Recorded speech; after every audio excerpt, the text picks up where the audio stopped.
صحرائے کربلا آوے صدائے کربلا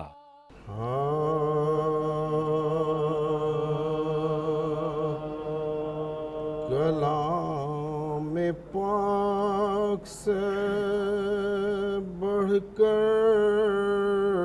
حسین ہے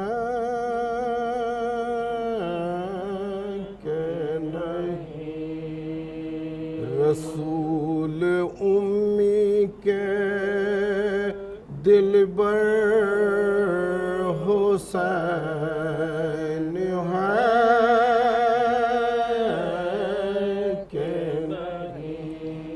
کلام پاک کی منزل ہے سینہ احمد،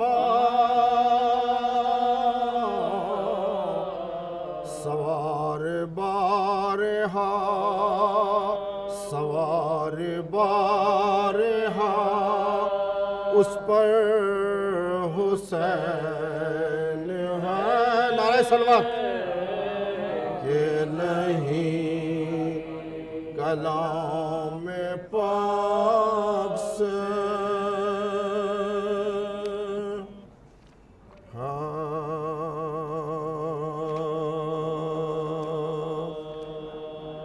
لہو سے سینچ کے تو نے حسین ابن علی شریعتوں کے تحفظ کی آبرو رکھ، شہید زندہ ہے دعویٰ تھا یہ ثبوت نہ تھا، سر حسین نے قرآن کی آبرو رکھ، سر حسین نے قرآن کی آبرو رکھ لے، لہو سے سینچ کے یا علی مظہر آیا تو تمہیں جان گئے، حد سے گزرے جو نصری تو خدا مان گئے، یا علی منظر آیات تمہیں جان گئے، لاکھ ڈالے تیری تصویر پہ تیرے پردے، پھر بھی پہچاننے والے تجھے پہچان گئے، یا علی منظر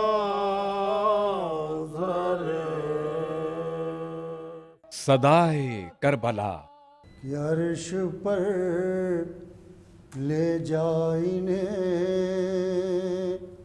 مہر منور سے ملا، عرش پر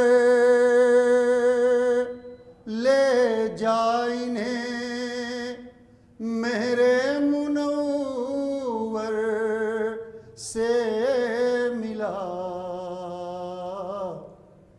میرے اشکوں کو چراغ حوض کوثر سے ملا، میرے اشکوں کو چراغ حوض کوثر سے ملا.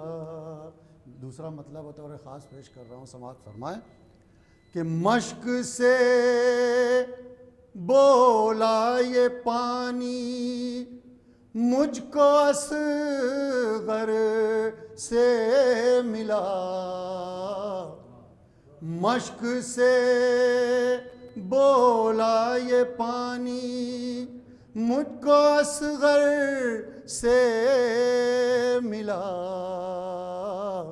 نہر سے لے چل مجھے چل کر سمندر سے ملا. نہر سے لے چل مجھے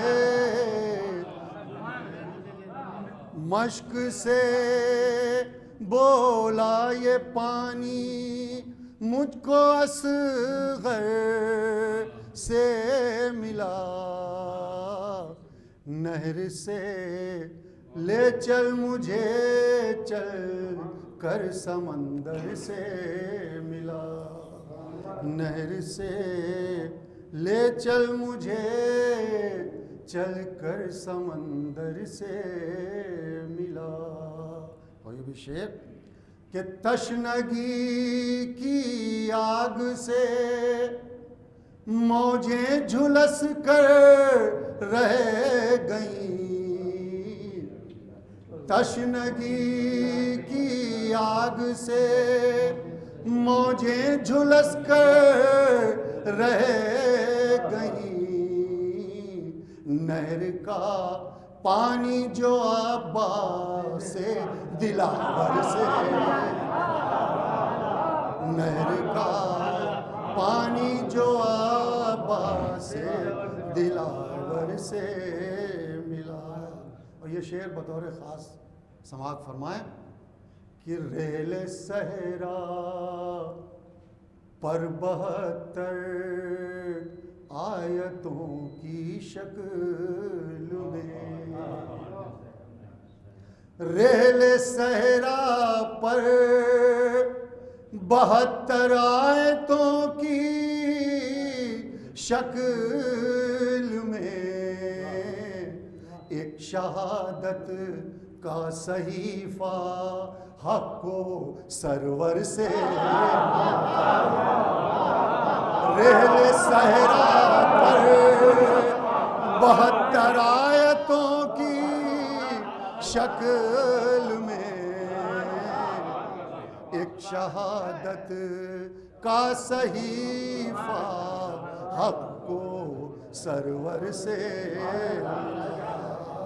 ایک شہادت کا صحیفہ حق کو سرور سے ملا. یہ بھی شعر بطور خاص کہ پھول نے ہنس کر لگا دی ظلم کے جنگل میں آگ. پھول نے ہنس کر لگا دی ظلم کے جنگل میں آگ. اور دھواں اٹھتا ہوا بیعت کے پیکر سے, اور دھواں اٹھتا ہوا بیعت کے پیکر سے ملا. منتشر افراد کو دنیا میں وحدت کا سبق. منتشر افراد کو دنیا میں وحدت کا سبق. 5 سے 12 سے 14 سے 72 سے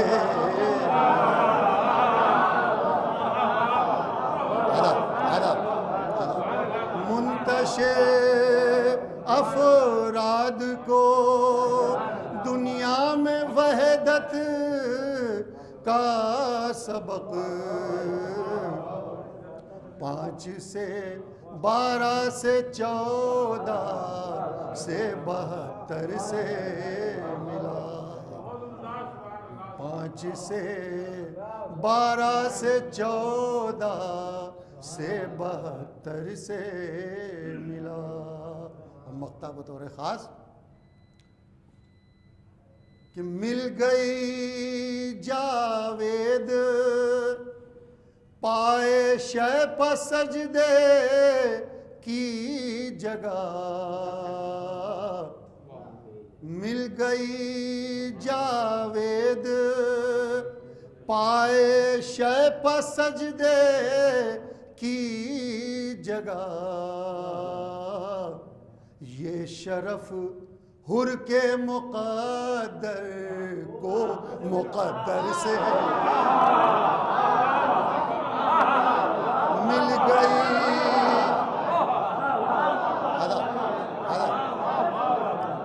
مل گئی جاوید پائے شہ پہ سجدے کی جگہ.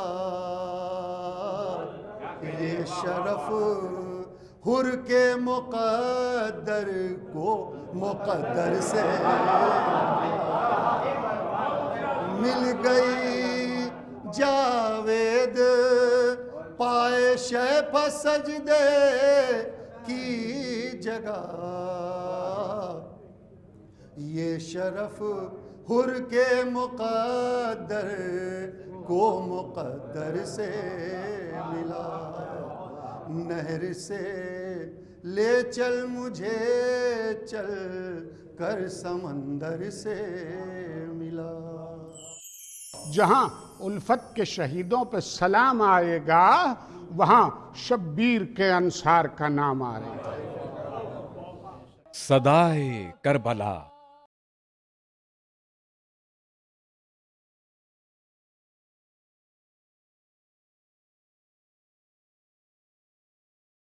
صدائے کربلا.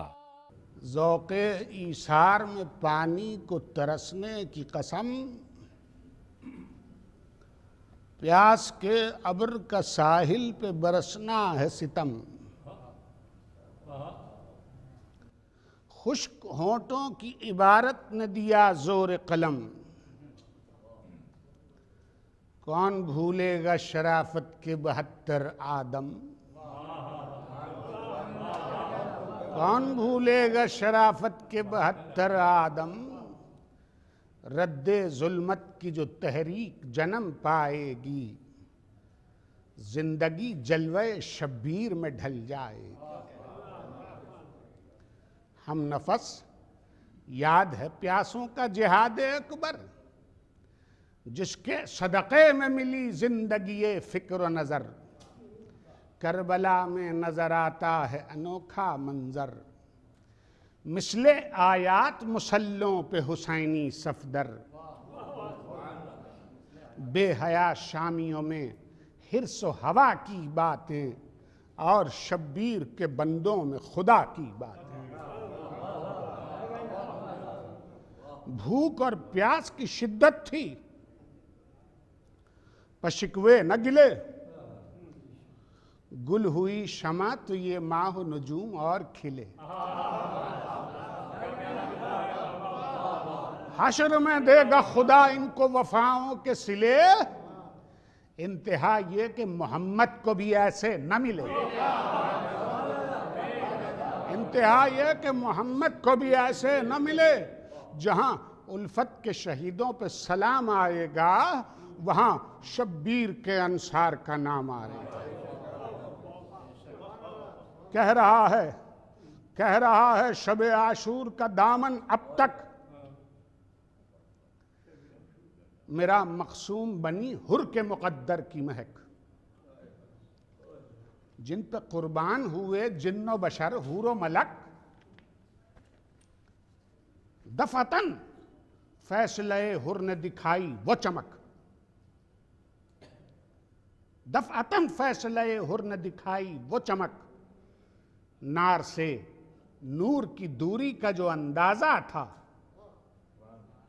نار سے نور کی دوری کا جو اندازہ تھا، ایک ہی جست میں فردوس کا دروازہ.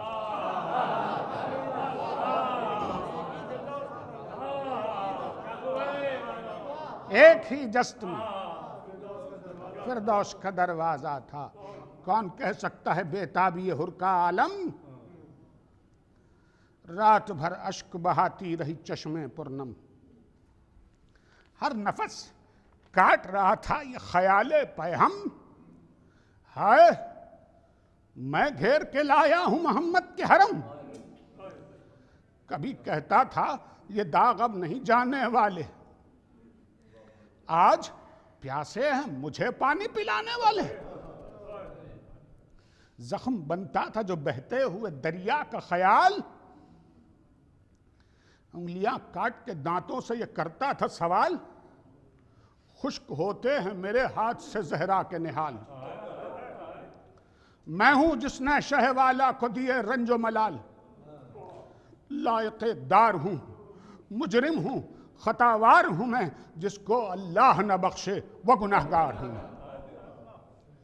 ہائے افسوس ہائے افسوس میرے ہونٹوں پہ آئے پانی. اور کونین کا مختار نہ پائے پانی. کیا قیامت ہے زمانہ تو بہائے پانی اور اللہ کے پیاروں میں نہ جائے پانی.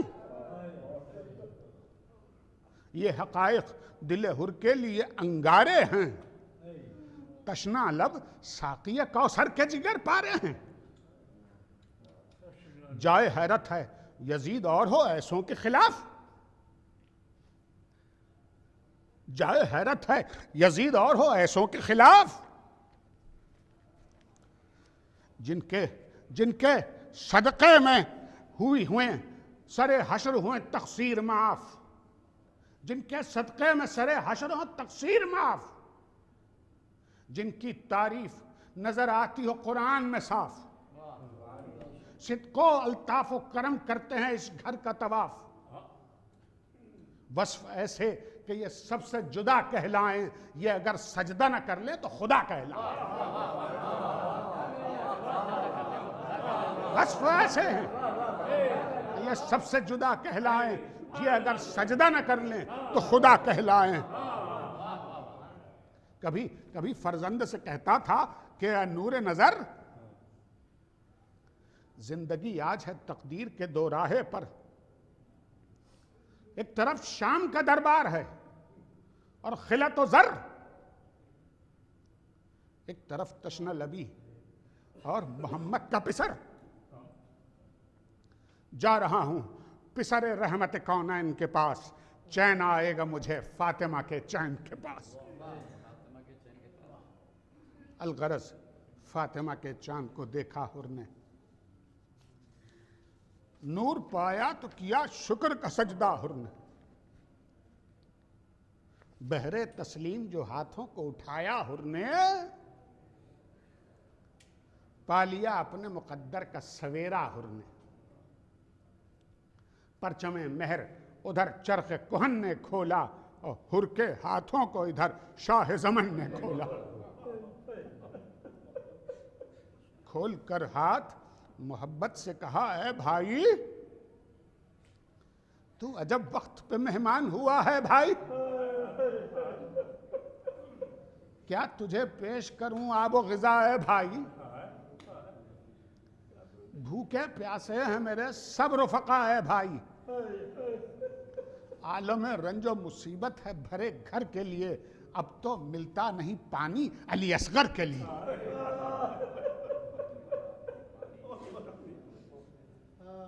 حر نے کی عرض کیا صاحب الطاف و کرم. آپ ہیں حسن ازل آپ ہیں تقدیر امم. آج بندے کو دیا آپ نے وہ جاہ و حشم. ساری دنیا ہو زر و سیم تو اٹھے نہ قدم. یہ بھی کیا کم ہے کہ سینے سے لگایا مولا. ارے آپ نے مجھ کو جہنم سے بچایا مولا. دل کو بے چین کیے دیتا ہے ارمان بہشت. پھر رہا ہے میری نظروں میں گلستان بہشت. بن چکا ہوگا میرے واسطے ایوان بہشت. آپ کہلاتے ہیں سردار جوانان بہشت. اب مجھے رن کی اجازت ہو پیمبر کے لیے. اب مجھے رنگ کی اجازت ہو پیمبر کے لیے، ارے نہر چھوڑایا ہوں جامع میں کوثر کے لیے۔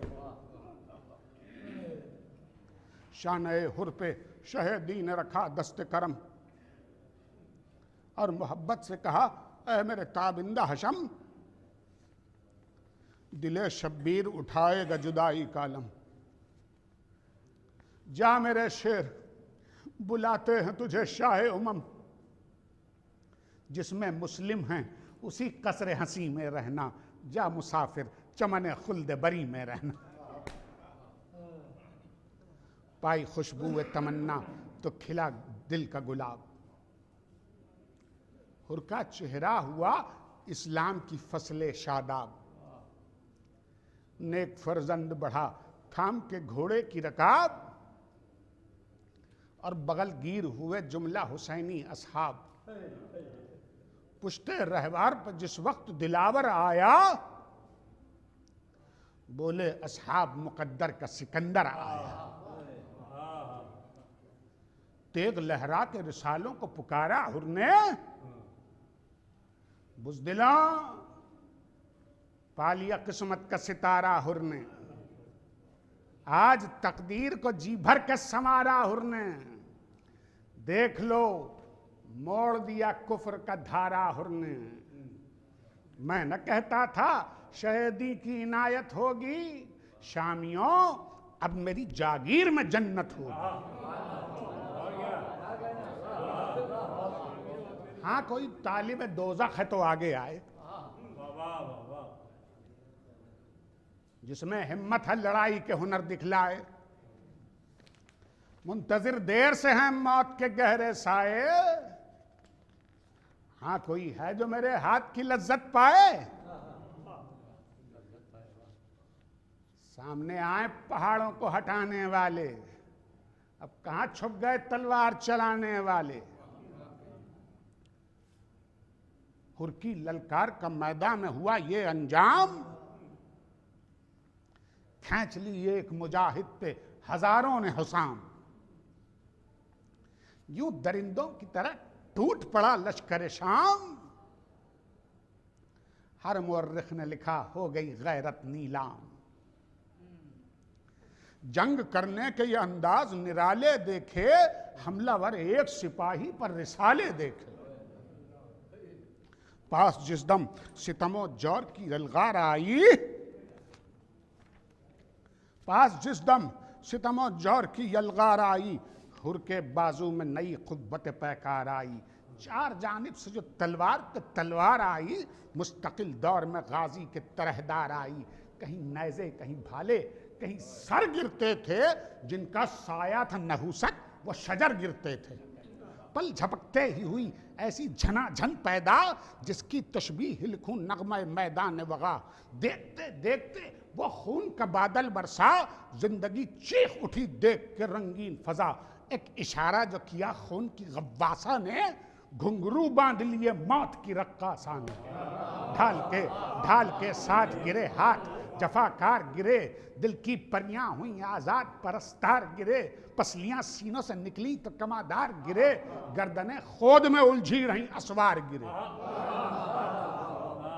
جشن ابلیس سے ملتی ہوئی سب کڑیاں تھیں، خون کے فوارے نہ تھے کفر کی پھلجھڑیاں تھیں۔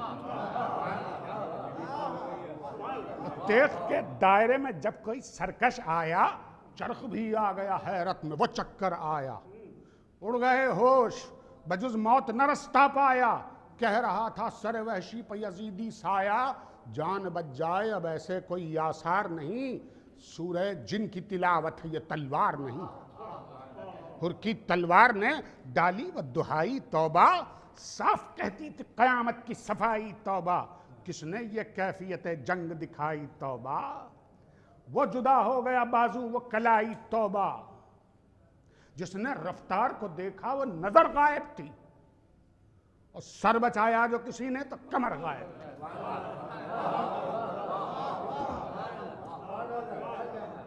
زندگی کیسے فراموش کرے گی وہ وغا، حر پہ قربان ہے تاریخ شجاعت بخدا۔ شیر تنہا تھا ہزاروں سے کہاں تک لوٹا، جسم پر زخم تھے جیسے کوئی پھولوں کی قبا، فصل ایماں تھی جو تکمیل پہ لہرائی تھی، اور عشق شبیر کے گلشن میں بہار آئی تھی۔ بہہ گیا خون رگوں میں تو نقاہت آئی، دیدہ شوق میں تنویر شہادت آئی، اور جب خاک پہ سر رکھنے کی نوبت آئی، زندگی سامنے شبیر کی صورت آئی۔ سوئے جنت نگہے قلب و جگر سے دیکھا، حر نے آقا کو تشکر کی نظر سے دیکھا۔ اس طرف اپنے مجاہد پہ تھی مولا کی نظر، چشمے پرآب تھے احساس علم سے سرور، اپنے زانوں پہ رکھا پیار سے مہمان کا سر، خون چہرے سے کیا صاف یہ جملے کہہ کر، آج تیرے لیے اعزاز بڑے ہیں اے حر، میرے نانا تیرے پہلو میں کھڑے ہیں اے حر، اے میرے حر تجھے چھاتی سے لگاتے ہیں علی، ارے ماں کی صورت تجھے دیتی ہے دعا بنت نبی، ہاتھ سر پر تیرے رکھے ہیں حسن میرے اخی، اے میرے شیر مبارک ہو حیات ابدی، دیکھ تو کیا تیرا اللہ دکھاتا ہے تجھے، ارے بھائی کہہ کر میرا عباس بلاتا ہے تجھے۔ اپنے مخدوم کی آواز پہ حر تھرایا، دل کا ارمان سخن بن کے لبوں پر آیا، عرض کی آپ نے خادم پہ کرم فرمایا، میں کہاں اور کہاں روح نبی کا سایہ، ارے تیر گردن میں جو پیوست ہے معذور ہوں میں، ارے گفتگو کیسے کروں آپ سے مجبور ہوں میں، تیر گردن سے حسین ابن علی نے کھینچا، اور تیر کھینچا تو عجب درد کا منظر دیکھا، زخم سے صورت فوارہ لہو بہنے لگا، باندھا مظلوم نے رومال بطول حضرا، خلد کو سامنے دیکھا تو جہاں چھوڑ دیا، اور حر نے مولا کی طرف دیکھ کے دم توڑ دیا۔ عزیزان گرامی، ذکر کروں ان ہستیوں کا تو کیسے کروں کہ جن کا ذکر کرنے کے لیے کم سے کم یا تو اللہ کا قرآن ہو یا مصطفیٰ کی زبان۔ صدائے کربلا،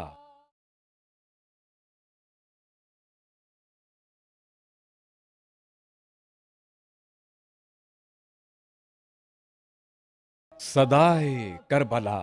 اعوذ باللہ من الشیطان اللعین الرجیم، بسم اللہ الرحمن الرحیم، الحمدللہ رب العالمین، والصلاة والسلام علی اشرف الانبیاء والمرسلین، سید الاولین والآخرین، شفیع المذنبین، ابی القاسم محمد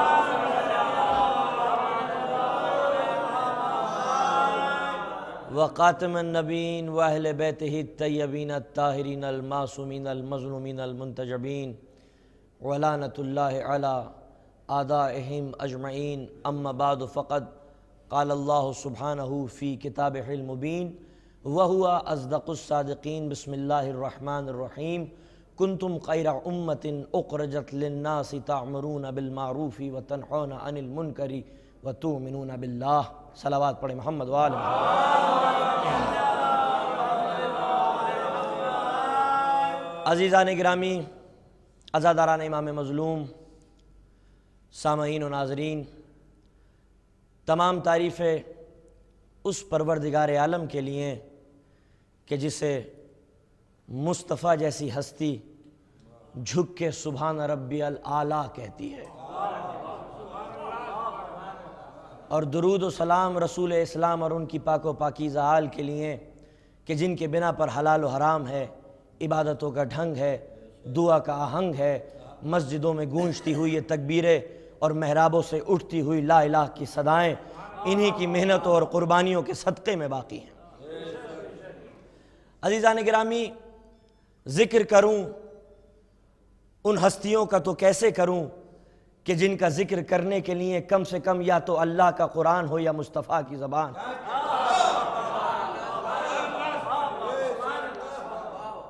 جس کا اللہ رحیم و رحمان، جس کا رسول رحمت للعالمین ہو. وہ رسول مسلمانوں کے لیے رحمت نہیں ہے بلکہ عالمین کے لیے رحمت ہے. جہاں جہاں اس کی حیات پائی جاتی ہے، جہاں جہاں اس کی مخلوق پائی جاتی ہے، جہاں جہاں ایشور کی زندگی پائی جاتی ہے، وہ اس کے لیے رحمت بنا کے بھیجا گیا ہے. جس کی کتاب رحمت کی کتاب ہو، پیس کی کتاب ہو، نان وائلنس کی کتاب ہو، اس اللہ کا ماننے والا، اس رسول کا ماننے والا، اس قرآن کا ماننے والا دہشت گرد کیسے ہو سکتا ہے؟ تو پتہ یہ چلا کہ مسلمان دہشت گرد نہیں ہوتا بلکہ دہشت گرد اسلام کو بدنام کرنے کے لیے اسلام کی ردا پہن کر صحن اسلام میں آ کر بیٹھ گیا. اس لیے کیونکہ یہ دہشت گرد معصوم لوگوں کی جانیں لیتے ہیں، یہ مسجدوں کو بم سے شکار بناتے ہیں، یہ جلوسوں پر حملہ کرتے ہیں. تو پتہ یہ چلا کہ یہ فریب ہے، یہ ڈھونگ ہے، دین کو بدنام کیا جا رہا ہے. کوئی بھی دین دہشت گردی کا پیغام نہیں دیتا، کوئی بھی مذہب انسانوں کو قتل کرنا نہیں سکھاتا. اس لیے کیونکہ جو جوڑتی ہے چیز اسے دین کہتے ہیں اور جو چیز توڑتی ہے اسے سیاست کہتے ہیں. دین کبھی توڑتا نہیں ہے، دین ہمیشہ جوڑنے کا نام ہے. مذہب ہمیشہ لوگوں کو جوڑتا ہے. اس لیے کیونکہ فطرت کا یہ تقاضا ہے، قانون فطرت کا یہ تقاضا ہے کہ اس دنیا میں، اس سنسار میں حسن اور وجود جبھی برقرار رہتا ہے جب آپس میں اتحاد ہو. اگر اتحاد نہ ہو تو نہ حسن رہتا ہے نہ وجود رہتا ہے. آپ باغ میں جائیں، گلاب کے پھول کو دیکھیں، کتنا حسن قدرت نے گلاب کے پھول میں بخشا ہے. یہ گلاب کی پنکھڑیاں جب تک آپس میں ملی رہیں گی اس کا حسن بھی برقرار رہے گا، اس کا وجود بھی برقرار رہے گا. گلاب کی پنکھڑیاں منتشر ہو جائیں، حسن بھی چلا جائے گا، وجود بھی ضائع ہو جائے گا. تو جو بھی اس کا دین ہوگا ایشور کا، وہ کبھی انسانوں کو توڑے گا نہیں بلکہ ہمیشہ انسانوں کو جوڑے گا. اسی لیے اسلام پیار کا پیغام ہے، اسلام محبت کا پیغام ہے، اسلام انسانیت کا پیغام ہے، اسلام انسانی حقوق کی پاسداری کا نام ہے، اسلام نان وائلنس کا نام ہے، اسلام برابری اور مساوات کا نام ہے. اسلام دہشت گردی کا نام نہیں ہے. دہشت گرد کون ہوتے ہیں جو ہمیں سمجھائے کہ اسلام کیا ہے؟ دہشت گرد نہیں بتائیں گے کہ اسلام کیا ہے، رسول اللہ بتائیں گے کہ اسلام کیا ہے. اولیاء بتائیں گے کہ اسلام کیا ہے، قلندر بتائیں گے کہ اسلام کیا ہے، نظام الدین اولیاء بتائیں گے کہ اسلام کیا ہے، خواجہ معین الدین چشتی رحمت اللہ بتائیں گے کہ اسلام کیا ہے. دہشت گردوں کو کوئی حق نہیں ہے کہ وہ ہمیں اسلام سمجھائیں. لہذا یہ صرف ایک دین کو بدنام کرنے کے لیے اسلام کا لباس پہن کر آ جاتے ہیں اور یہ جو دین پیس کا دین ہے، نان وائلنس کا دین ہے، پیار محبت کا دین ہے، اس کو بدنام کرتے ہیں. اسلام نے دو ہی چیزوں کو پیش کیا، یہ لے لو قانون قدرت ہے. جب لفظوں میں ڈھلتا ہے تو قرآن بنتا ہے، پیکر بشریت میں ڈھلتا ہے تو اہل بیت نبوت بنتا ہے. قرآن اور اہل بیت اسلام نے پیش کیا. قرآن اور اہل بیت جس طرح سے جب بچوں کو پڑھایا جاتا ہے اسکول کے اندر تو اس کے اندر کتاب کے اندر تحریر بھی ہوتی ہے اور کچھ تصویریں ہوتی ہیں سمجھانے کے لیے. بنا تصویروں کے بچہ سمجھ نہیں سکتا کہ کتاب کا مقصد کیا ہے. اگر ہم قرآن مجید کے حقیقی پیغام کو سمجھنا چاہتے ہیں تو ہمیں رسول اللہ کے گھرانے کو سمجھنا پڑے گا، ہمیں اہل بیت نبوت کی معرفت حاصل کرنا پڑے گی. اہل بیت جو اسلام کو صحیح طریقے سے ریپرزینٹ کرنے والے ہیں، اہل بیت نبوت جو قرآن مجید کے وارث ہیں، جو قرآن مجید کے معلم ہیں. اہل بیت دو طریقوں سے سمجھا جا سکتا ہے، ایک اہل بیت لغت کے ذریعے اور ایک اہل بیت اصطلاح کے ذریعے. لغت اور ہوتی ہے، اصطلاح اور ہوتی ہے. لغت سے، ڈکشنری سے جب ہم اہل بیت کو سمجھیں گے تو اہل بیت کا مطلب گھر والے، اہل بیت کا مطلب بیٹی، اہل بیت کا مطلب داماد، اہل بیت کا مطلب نواسے، اہل بیت کا مطلب جو بھی گھر کے اندر رہتا ہے. لغت کے نقطہ نظر سے وہ اہل بیت ہے. اہل بیت کو جب ہم لغت سے سمجھیں گے، لیکن یہ جو اہل بیت ہیں یہ اصطلاح ہے، ٹرمینولوجی ہے. اصطلاح ہے ان خاص ذہنوں کے لیے کہ جو ہم ذہن نبوت ہوں، ہم زہر رسالت ہوں، جن کے افکار کے سانچے پروردگار عالم نے ایک جیسے ڈھالے ہوں، جن کی تخلیق ایک نور سے ہوئی ہو. ان کا اصطلاحی نام ہے اہل بیت نبوت. امام حسین کا تعارف، صرف ان کا تعارف یہ نہیں ہے کہ یہ گھر والے ہیں، صرف ان کا تعارف یہ نہیں ہے کہ یہ نواسے ہیں، صرف ان کا تعارف یہ نہیں ہے کہ یہ بیٹی ہے، یہ داماد ہے، بلکہ یہ الہی منصب کے حامل ہیں. ہدایت کے دو طریقے ہیں، ایک تنزیل کمال اور ایک تقسیم کمال. تنزیل کمال کو نبوت کہتے ہیں، تقسیم کمال کو امامت اور ولایت کہتے ہیں. اہل بیت وہ مکتب ہدایت ہے کائنات میں، جس کے اندر آپس میں کوئی اختلاف نہیں پایا جاتا. جس مکتب ہدایت کو آپ دیکھیں گے اس دنیا میں، اس میں آپس میں اختلاف پایا جائے گا، اور قیامت تک کے لیے اس کے اندر تسلسل ہدایت نہیں پایا جائے گا. جس مکتب ہدایت کو آپ دیکھیں گے آپس میں اختلاف، اور قیامت تک کے لیے اس کے اندر تسلسل ہدایت کا فقدان پایا جائے گا. کائنات میں جیسا باپ ہوتا ہے ویسا بیٹا نہیں ہوتا. باپ ڈاکٹر، بیٹا مریض، باپ پروفیسر، بیٹا جاہل. تو جیسا باپ ہوتا ہے اس دنیا میں ویسا بیٹا نہیں ہوتا. مگر دنیا میں ایک ہی خاندان رسالت ایسا ہے کہ جیسے اس کا باپ ویسے اس کا بیٹا، ویسے اس کا بیٹا اور ویسے اس کا بیٹا، اور آخر میں کائنات دم توڑ دے گی. مگر تسلسل کردار محمدیت کبھی منقطع نہیں ہو سکتا، کیونکہ پروردگار عالم کا فیصلہ تھا اور مشیت نے مہر ثبت کر دی تھی. اِنَّا أَعْطَيْنَاكَ الْكَوْثَرَ، اے میرے نبی ہم تجھ کو وہ نسل دیں گے جو قتل تو ہوگی لیکن فنا نہیں ہوگی. صلوات پڑھیں محمد والا.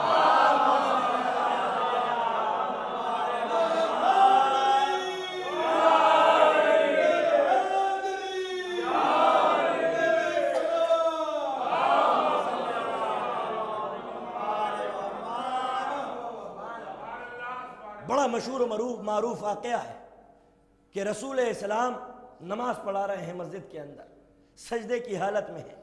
ایک بچہ آیا صفوں کو چیرتا ہوا نبوت کی پشت پہ سوار ہو گیا. اگر یہ صرف نواسا ہوتا تو رسول پشت پہ سے گرا دیتے، اور یہ تاریخ عبادت میں سنہرے لفظوں سے لکھا جاتا کہ رسول کو نواسا بہت عزیز تھا مگر سجدہ زیادہ عزیز تھا. رسول کی عبادتوں میں مزید 4 چاند لگ جاتے، اور وہ رسول اعظم جو سجدوں کا سلیقہ سکھانے آیا ہو، جو عبادتوں کا ڈھنگ سکھانے آیا ہو، اس کو یہ زیب بھی نہیں دیتا کہ وہ نواسے کی خاطر سجدے کو طول دے. مگر یہ نانا کی پشت پہ نواسا نہیں تھا، یہ نبوت کی بلندیوں پہ شہادت تھی. یہ فراز عصمت پہ امامت کبریٰ کا وزن رکھا ہوا تھا. جیسے ہی نبوت کی پیشانی سجدہ ریز ہوئی، ایک بچہ صحابیت کی صفوں کو چیرتا ہوا نبوت کی پشت پہ سوار ہوا. جبرائیل امین نازل ہوئے، اے میرے منصب دار رسالت، پروردگار عالم کا یہ قطعاً فیصلہ ہے کہ جب تک یہ بچہ اپنی رضا و رغبت سے نہ اتر جائے سجدے کو طول دیتے رہو. نبی نے 70 مرتبہ کہا سبحان ربی الاعلیٰ و بحمدہ، سبحان ربی الاعلیٰ و بحمدہ، سبحان ربی الاعلیٰ و بحمدہ. اب حسین نام نہیں ہے نواسے کا، سجدوں کی آبرو کو حسین کا، سجدوں کی آبرو کو حسین کا. تو یہ وہ ہستیاں ہیں کہ جنہوں نے ہمیشہ فلاح اور بہبود کی بات کی، انسانیت کی ترقی کی بات کی. امام حسین کی یہ جو قربانی ہے کربلا کے اندر، یہ قربانی کسی ایک طبقے کے لیے نہیں ہے، کسی ایک سماج کے لیے نہیں ہے. بلکہ یہ قربانی عالم انسانیت کے لیے ہے، یہ قربانی ہر دور کے لیے ہے، یہ قربانی ہر سماج کے لیے ہے، یہ قربانی انسانی حقوق کے لیے ہے، ہیومن رائٹس کے لیے ہے۔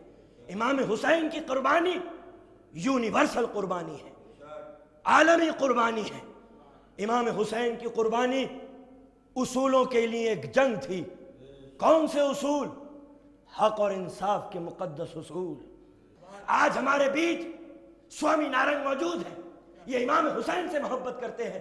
جب ان کو پتہ چلا کہ امام حسین کی مجلس برپا کی جا رہی ہے تو انہوں نے کہا کہ امام حسین تو وہ مہاتما تھے جس نے انسانیت کا پیغام دیا ہے۔ ہندوستان کی امام حسین نے تعریف کی ہے، خواہش کی ہے کہ وہ ہندوستان جانا چاہتے ہیں۔ امام حسین نے ہمیشہ سماج کو مذہب کے اوپر، کاسٹ کے اوپر، ملک کے اوپر تقسیم نہیں کیا، بلکہ انہوں نے یہی کہہ کے پیغام دیا ہے کہ سب ایشور کے بنائے ہوئے ہیں، سب اللہ کے بنائے ہوئے ہیں، لہٰذا انسان کو چاہیے کہ اپنے خدا کی اور ایشور کی مخلوق سے محبت کرے، اگر انہیں کسی چیز کی بھی ضرورت پڑے تو ان کی مدد کرے، لہٰذا وہ یہاں پر تشریف لائے ہیں۔ تو ہر مذہب و ملت کا انسان امام حسین کو مانتا ہے، ان سے محبت کرتا ہے۔ قرآن مجید نے معاشرے کو طبقوں میں تقسیم نہیں کیا، یہ تو سیاست نے تقسیم کر دیا ہے۔ قرآن مجید نے کبھی یہ کہہ کے بھی نہیں بلایا کہ اے مسلمانوں، بلکہ قرآن مجید نے ہمیشہ یہ آواز دی، یا ایھا الناس، اے لوگوں، اے دنیا والوں، اے انسانوں۔ یہ نہیں کہا کہ اے مسلمانوں۔ اسلام کا پیغام مسلمانوں کے لیے نہیں ہے صرف، بلکہ انسانیت کے لیے ہے۔ اور جو اسلام کو پہچانوانے والے ہیں ان کا پیغام بھی صرف ایک قوم و ملت کے لیے نہیں ہے، عالم بشریت کے لیے۔ امام حسین اسلام کے وہ مقدس جگمگاتے ہوئے اصول کہ اگر آج دنیا ان پر عمل کر لے تو یہ دنیا جنت میں تبدیل ہو جائے، یہ دنیا سورگ میں تبدیل ہو جائے۔ تم وہ بہترین امت ہو جسے اللہ نے یہ ذمہ داری دی، کنتم خیر امت اخرجت للناس تأمرون بالمعروف، کہ تم نیکیوں کی ہدایت کرتے رہو، تم برائیوں سے روکتے رہو۔ کنتم خیر امت اخرجت للناس تأمرون بالمعروف وتنہون عن المنکر وتؤمنون باللہ، کیونکہ تم خدا پہ ایمان رکھتے ہو، ایشور پہ ایمان رکھتے ہو، غیبی طاقت کے اوپر ایمان رکھتے ہو، مطلق اور مجرد حقیقت کے اوپر ایمان کامل ہے تمہارا، لہذا تمہاری یہ ذمہ داری ہے کہ معاشرے کے اندر نیکیوں کو پھیلاتے رہو، لوگوں کو برائیوں سے روکتے رہو۔ مولا سے پوچھا، مولا نیکیوں کی ہدایت کیا ہے اور برائیوں سے روکنا کیا ہے؟ تو مولا نے یہی فرمایا کہ اگر تم اپنے سماج اور سوسائٹی کے اندر سڑکوں پہ غلاظتیں بھی دیکھو اور اس کو ہٹانے کا تم حکم دو اور محنت کرو تو یہ بھی امر بالمعروف اور نہی عن المنکر کا حصہ ہے، یہ بھی امر بالمعروف اور نہی عن المنکر کا حصہ ہے۔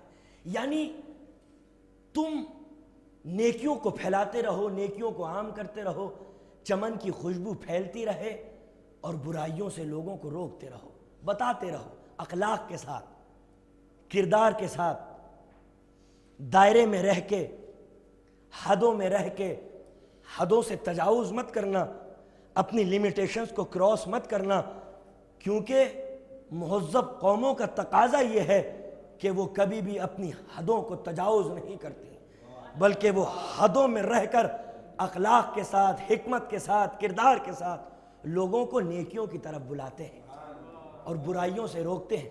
کیوں؟ اس لیے کیونکہ سماج کے اندر ایک ایسی طاقت پیدا ہو سکے کہ اگر کوئی نیکی کا پھول پیدا ہو رہا ہے تو فضائیں اتنی سازگار ہوں کہ اس کی نشو و نما میں کوئی دقت نہ آ سکے، اور ماحول اتنا اچھا بنا دو کہ اگر کوئی برائی کا کیکٹس سر اٹھا رہا ہے تو فضائیں اس کے لیے اتنی تنگ ہوں کہ برائی کا کیکٹس سر نہ اٹھا سکے۔ عزاداری کا بھی یہ مقصد ہے کہ امام حسین نے 1400 سال پہلے ایک ڈکٹیٹر ظالم کے خلاف آواز اٹھائی تھی، اپنے چھوٹے چھوٹے بچوں کو قربان کر دیا تھا، صرف معاشرے کی ترقی کے لیے، انسانوں کی آزادی اور حریت کے لیے، ہیومن رائٹس، انسانی حقوق کے لیے، سیولائزیشن کے لیے، پیس کے لیے، نان وائلنس کے لیے امام حسین نے قربانی دی تھی۔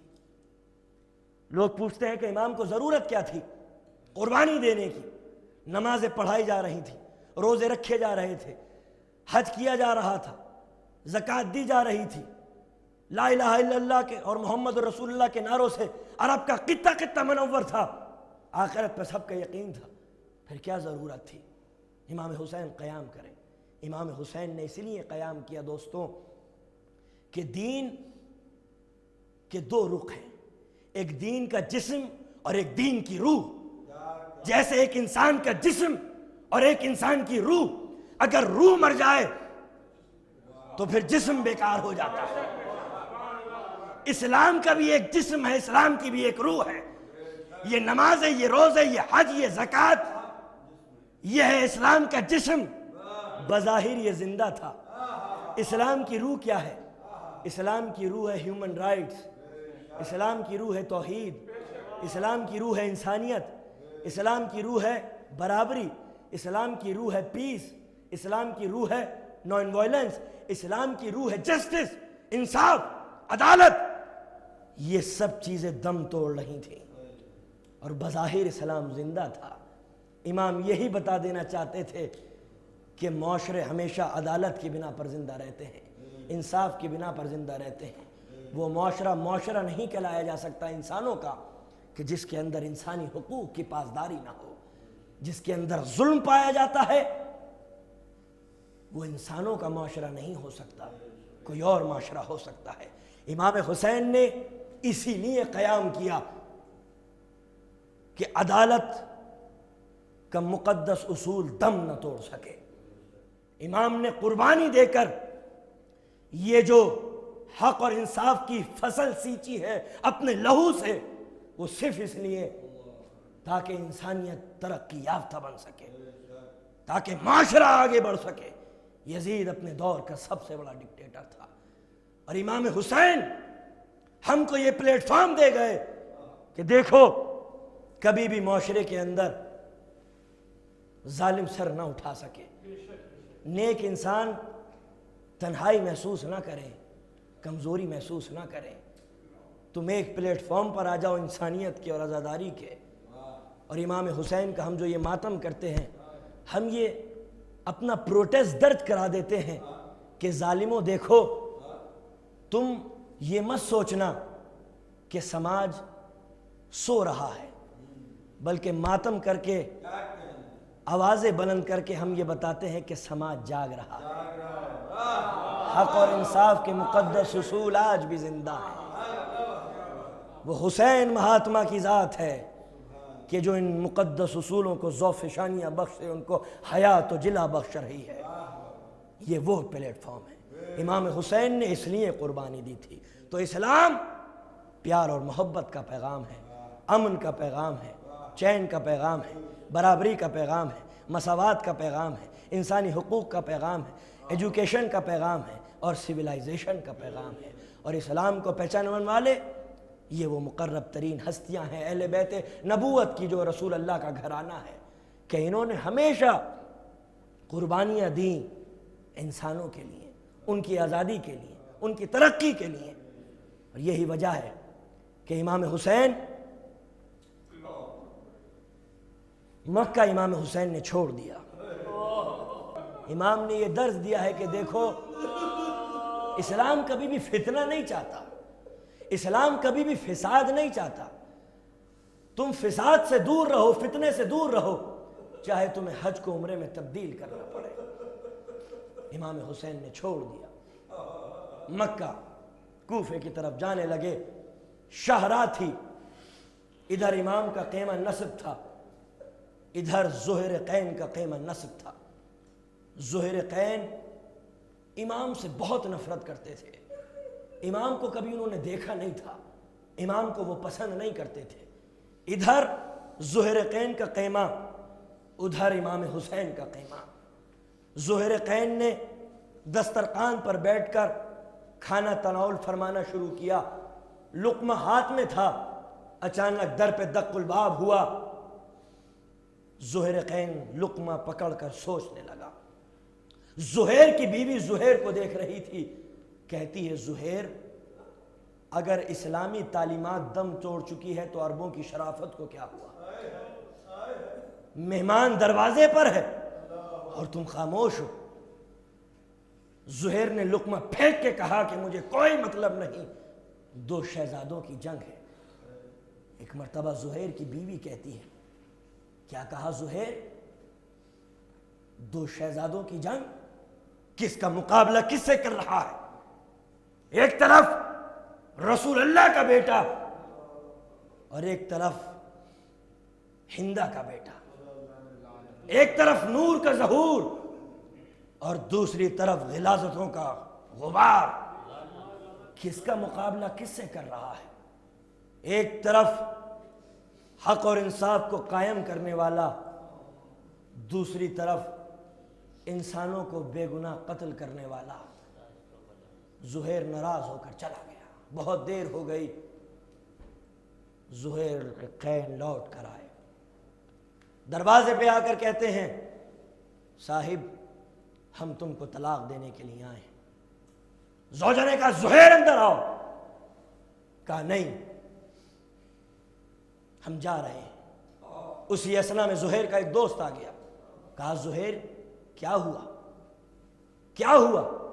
زوجہ کہتی ہے میں بتاتی ہوں کیا ہوا۔ یہ چلا امام حسین کے ساتھ جان دینے کے لیے، یہ نہیں چاہتا کہ زہیر جیسے سردار کی بیوی رسیوں میں جکڑ کر بے مقنا و چادر شام اور کوفہ کے بازاروں میں پھیلائی جائے۔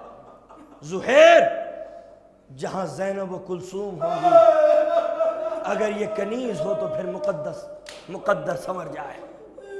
آنے والے نے پوچھا زہیر تم تو امام سے نفرت کرتے تھے، ہوا کیا کہ تم نے اپنے خیالات کو تبدیل کر دیا؟ زہیر کہتا ہے کہ امام کا قاصد آیا تھا، میں جانا نہیں چاہتا تھا، مگر نہ جانے کون سی طاقت تھی جو مجھے امام حسین کے پاس لے گئی۔ میں ان کو سلام بھی نہیں کرنا چاہتا تھا، مگر نہ جانے کون سی طاقت تھی کہ جس نے مجھے مجبور کیا کہ میں فرزند رسول کو سلام کروں۔ میں نے اپنی زندگی میں کبھی فرزند رسول کی زیارت نہیں کی تھی، میرا سر جھکا ہوا تھا، فرزند رسول میرے سامنے کھڑے ہوئے تھے۔ فرزند رسول نے کہا زہیر سر اٹھا۔ میں سر نہیں اٹھانا چاہتا تھا، لیکن نہ جانے کون سی غیبی طاقت تھی جس نے مجھے مجبور کر دیا کہ میں اپنا سر اٹھا کے فرزند رسول کی زیارت کروں۔ پہلی بار فرزند رسول کے چہرے مبارک کی زیارت ہوئی، جیسے نور بے نقاب ہو گیا ہو، جیسے رسول اسلام کو میں نے دیکھ لیا ہو۔ کہا زہیر یاد کر جہاں آج میں کھڑا ہوں کل کوئی اور کھڑا تھا، ایسے ہی سورج غروب ہو رہا تھا، یاد کر زہیر۔ زہیر کہتا ہے مجھے کچھ یاد نہیں آ رہا۔ فرزند رسول نے کہا زہیر یاد کر۔ زہیر کہتا ہے ہاں مجھے کچھ یاد آ رہا ہے۔ ہاں فرزند رسول کل جہاں آپ کھڑے ہیں وہاں سلمان فارسی کھڑے ہوئے تھے، ایسے ہی سورج غروب ہو رہا تھا، میرے قدموں میں ایران کی لوٹی ہوئی دولت تھی، میں نے بہت بڑی جنگ جیتی تھی۔ سلمان فارسی نے کہا سلمان زہیر بہت فخر کر رہا ہے۔ کہا ہاں میں نے بہت بڑا مارکا جیتا ہے۔ کہا زہیر کل ایک اور جنگ ہوگی جس کا لوٹا ہوا مال کبھی ختم نہیں ہوگا۔ زہیر کربلا کے بن میں جب یزید کا طاغوتی لشکر فرزند رسول کو گھیر لے تو میری وصیت پہ عمل کرنا، اپنا مقدر مت پھوڑنا، فرزند رسول کے ساتھ شامل ہو جانا۔ ایک یہ صحابی تھا جو دشمن کی صفوں سے امام کی صفوں میں داخل ہو گیا۔ ایک اور امام کا مجرم تھا جس نے لجام فرس پہ امام کے ہاتھ ڈالی تھی۔ کربلا میں جب امام کا قافلہ آیا، ایک مرتبہ امام نے کہا حر تیری ماں تیرے غم میں بیٹھے۔ یہ بہت بڑا عرب کا جملہ ہوا کرتا تھا۔ امام چاہتے تھے کہ حر کے جو اندر کے جواہرات ہیں وہ باہر آ جائیں، جب تک زمین کو جھنجھوڑا نہ جائے اس کے زر و جواہر باہر نہیں آتے۔ حر کہتا ہے فرزند رسول میں سوائے فاطمۃ الزہرا سلام اللہ علیہ کی تعریف کے علاوہ کچھ اور نہیں کہہ سکتا۔ بس امام یہی دیکھنا چاہتے تھے کہ اس کے دل میں میری ماں کا احترام موجود ہے، اس کا مطلب حر کے اندر حیات موجود ہے، روح اس کی زندہ ہے۔ شب عاشور آ گئی، حر بہت بے قرار ہے، ایک بے چین نفس ہے جو نجات کی راہ تلاش کر رہا ہے۔ حر کبھی ادھر جاتا ہے، حر کبھی ادھر آتا ہے۔ ایک سپاہی آ کے کہتا ہے حر آج کی رات کتنی گرم ہے، 3 دفعہ میں نے اپنے گھوڑے کو پانی پلایا ہے مگر میرا گھوڑا پیاسا کا پیاسا رہا ہے۔ ایک مرتبہ سینے پر ہاتھ مار کے حر کہتا ہے کہ اگر جانور اتنے پیاسے ہیں تو امام حسین کے ننھے ننھے بچے کتنے پیاسے ہیں۔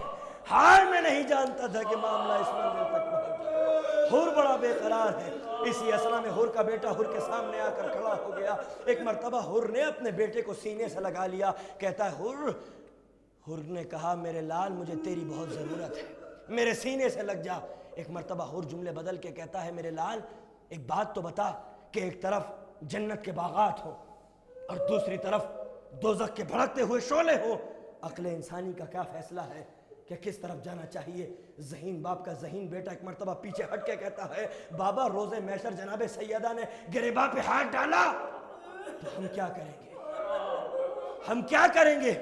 ایک مرتبہ حر نے کہا میرے لال میں حسین کا مجرم ہوں، میری آنکھوں پہ پٹی باندھ دے، میرے ہاتھوں کو باندھ دے۔ حر کے ہاتھ مقفل ہیں، آنکھوں پہ پٹی ہے۔ حر گھٹنوں کے بل امام حسین کی طرف چلا، اپنے بیٹے سے کہتا بیٹا مجھے اطلاع دیتے رہنا کون آ رہا ہے۔ حر تھوڑے دور آگے چلا تھا، ایک مرتبہ حر کا بیٹا کہتا ہے اللہ اکبر۔ کہا میرے لال کیا ہوا؟ کہا مولا۔ مولا کا بیٹا جناب علی اکبر آ رہے۔ حر تھوڑا آگے بڑھے، ایک مرتبہ حر کے بیٹے نے کہا اللہ اکبر اللہ اکبر۔ کہا میرے لال کیا ہوا؟ کہا قمر بنی ہاشم ابو الفضل العباس تشریف لا رہے۔ حر تھوڑا آگے بڑھا تو اب تکبیر کی آوازیں رکتی نہیں ہیں، اللہ اکبر اللہ اکبر اللہ اکبر۔ میرے لال کیا ہو گیا؟ کیا فرزند رسول تشریف لا رہے؟ اپنے رخساروں کو امام حسین کے قدموں میں رکھ کے کہہ دیا مولا کیا میرا جرم معاف ہوگا؟ ایک مرتبہ گری ہوئی انسانیت کو اٹھا کے امام نے سینے سے لگایا، کہا تیرا تو جرم اس دن معاف ہو گیا تھا جس دن تو نے میری ماں کا احترام کیا تھا۔ کہا مولا جب میں نے لجام فرس پر ہاتھ ڈالا تھا تو ایک محمل سے گریا کی آواز بلند ہوئی، کیا اس بیوی نے بھی مجھے معاف کر دیا؟ اچانک فضا کے کہتی ہے زہ نصیب حر، ارے زینب نے تجھے سلام کہا، زینب نے تجھے سلام کہا۔ روز عاشور حر نے اپنے جوان بیٹے کو مقتل میں بھیج دیا سجا۔ حر جاننا چاہتا تھا کہ جوان بیٹے کی شہادت کا غم کیا، مقدر کتنا بدل گیا، مقدر کتنا بدل گیا۔ حر کا بیٹا گھوڑے سے زمین پر گرا، کہتا ہے علیک من السلام۔ نہ بابا کو بلایا نہ غلام کو بلایا، اور امام حسین ایسے چلے اس کے لاشے کی طرف جیسے بوڑھا باپ جوان کی میت کی طرف چلتا ہے۔ ایک مرتبہ جب امام دور تھے تو حر پیچھے تھا، امام آگے تھے۔ جب لاشا نزدیک آیا تو امام پیچھے، حر آگے آ کے کہتا ہے مولا غلام زادوں کے لاشوں پر آقا نہیں آتے۔ فرزند رسول نے کہا اے حر جوانوں کی میتوں پر بوڑھا باپ نہیں آتا۔ جزاک اللہ جزاک اللہ جزاک اللہ۔ مولا کوئی غم نہ لے سوال میں شبیر کے۔ حر کی سمجھ میں آ گیا کہ جوان بیٹی کی میت پر بوڑھا باپ نہیں آتا، مگر ایک وقت ایسا بھی آیا جب بوڑھے باپ سے جوان کی میت نہیں اٹھتی۔ اے بنی ہاشم کے بچوں، میری مدد کے لیے آؤ، اب بوڑھے باپ سے جوان کی میت نہیں اٹھتی۔ اِنَّا لِلَّهِ وَإِنَّا إِلَيْهِ رَاجِعُونَ رضا بقضائه وتسليما لأمره اللهم اغفر للمؤمنين والمؤمنات والمسلمين والمسلمات الأحياء منهم والأموات تاب بيننا وبينهم بالخيرات إنك مجيب الدعوات إنك على كل شيء قدير۔ جب کٹا ہو اس کا سر تو اس کی ماں زندہ نہ ہو۔ صدائے کربلا،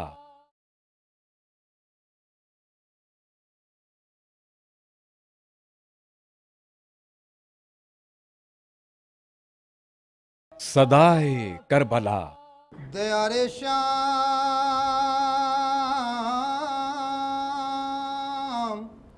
دیار شام میں نیزے پہ جب اکبر کا سر آیا تو ایک شامی ضعیفہ نے کسی ظالم سے یہ پوچھا، یہ کس کا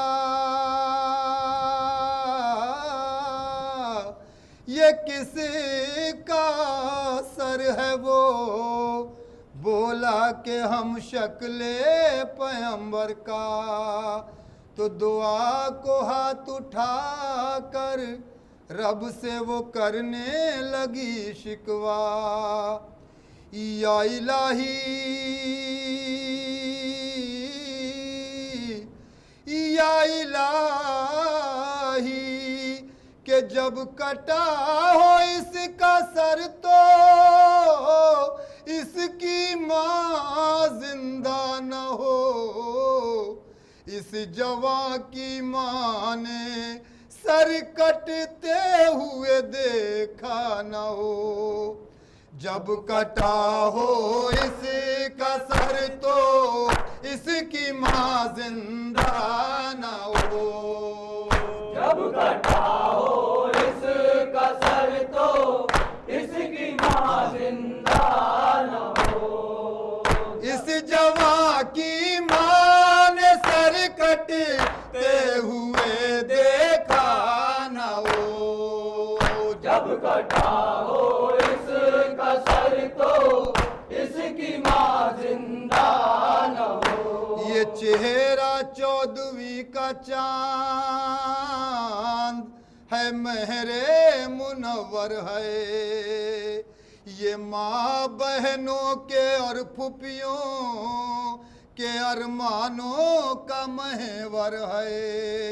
یہ 18 برس کا چاند ہم شکل پیغمبر ہے، یہ 18 برس کا چاند ہم شکل پیغمبر ہے۔ سر پہ صحرا اس نے اے مالک ابھی باندھا نہ ہو۔ سر پہ صحرا اس نے اے مالک ابھی باندھا نہ ہو۔ اس جوان کی ماں نے سر کٹتے ہوئے دیکھا نہ ہو۔ جب کٹا ہو اس کا سر تو اس کی ماں زندہ نہ ہو۔ کہ الہی اس جوان کے گھر میں بہنیں ہو نہ بھائی ہو، الہی اس کے گھر میں بیاہ کے دلہن نہ آئی ہو، پھوپھی اس نوجوان کے واسطے صحرا نہ لائی ہو، اس نے جوڑا اپنی شادی کا بھی پہنا نہ ہو۔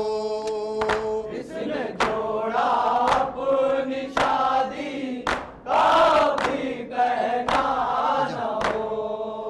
اس جوان کی ماں نے سر کٹتے ہوئے دیکھا نہ ہو۔ جب